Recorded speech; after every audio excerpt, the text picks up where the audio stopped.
Dr. Annie Savage. I'm one of the naturopathic doctors here at Bay Wellness Center. This month on our blog, we discuss the benefits of omega-3 fatty acids and their role in reducing our overall inflammation. If you'd like to have a look at that full blog post, click the link below this video.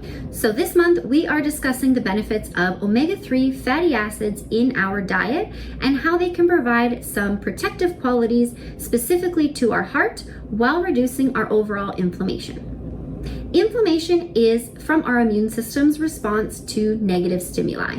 Negative stimuli can be anything from pathogens to damaged cells, toxins to radiation. Our immune system turns on to initiate the healing process, which includes inflammation. This process should be short-lived, and the inflammation should therefore be short-lived.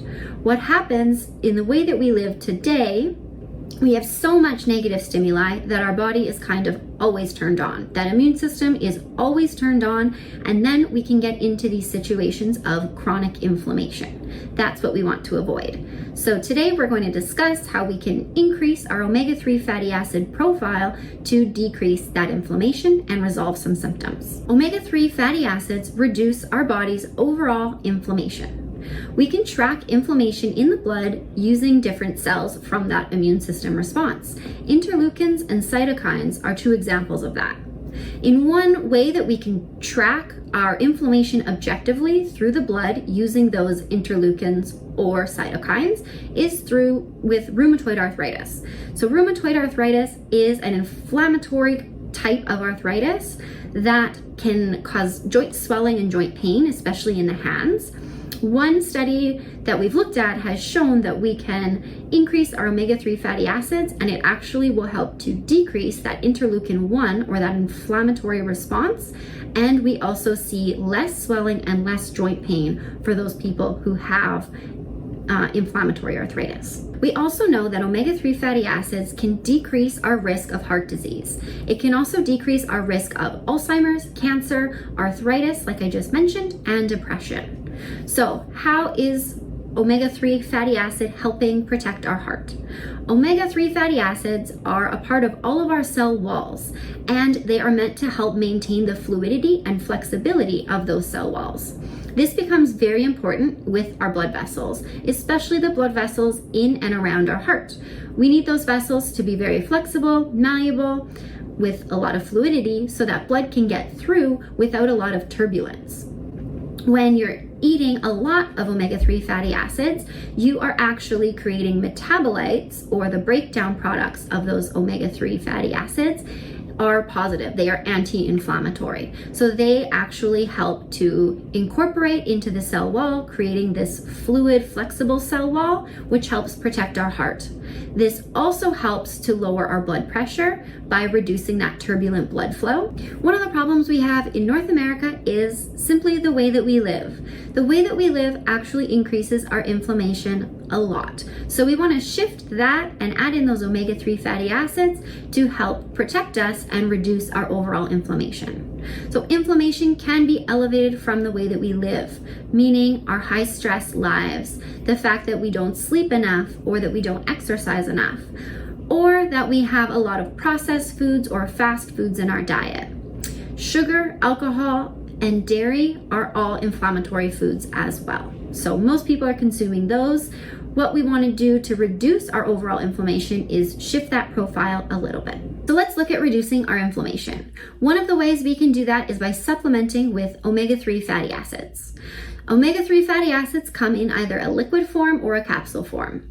If you have difficulty swallowing pills, I would say to avoid the capsule form because they are typically quite large. And if you don't like the flavor of fish oil, then you would probably want to take the capsules. However, the flavor of liquid fish oil now is vastly improved from when you were a child or you had to take krill oil or anything.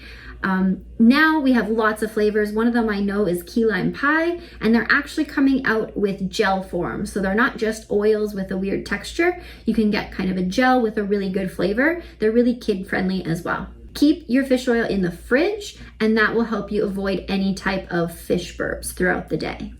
If you want to avoid supplements altogether, you could also shift your diet. So increase those fatty fish in your diet, wild-caught salmon, sardines, trout, halibut, tuna, other seafoods like algae and krill. These would be your omega-3 fatty acid foods. One serving size of fish is cooked at 6 ounces.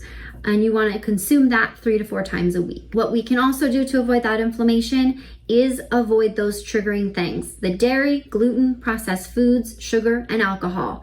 If we reduce those, we can reduce our overall inflammation really well. The next thing we want to do is sleep.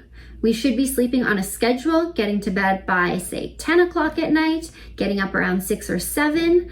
This is our ideal sleep schedule. It's best for our hormones, and we can also reduce that inflammation.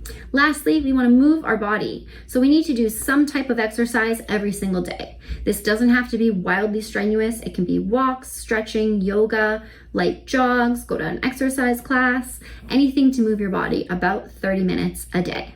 So we can do all of those things to help us reduce that overall inflammation and begin to protect our heart and reduce our risk of heart disease.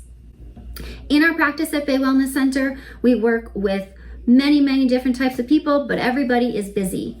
Everybody is trying to find that balance of taking care of themselves, taking care of their family members, seeing their friends and family, as well as hitting their personal goals. So we find that when we work with individuals and we work on reducing that inflammation, people tend to feel so much more energy. They're much more productive. They feel like they have a balance in their lives much easier. And that is what we want to help you do as well.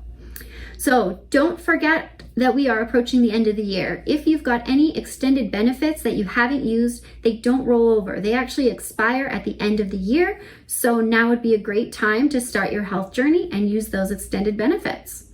Don't forget to click the link for that full blog post as well. Thank you.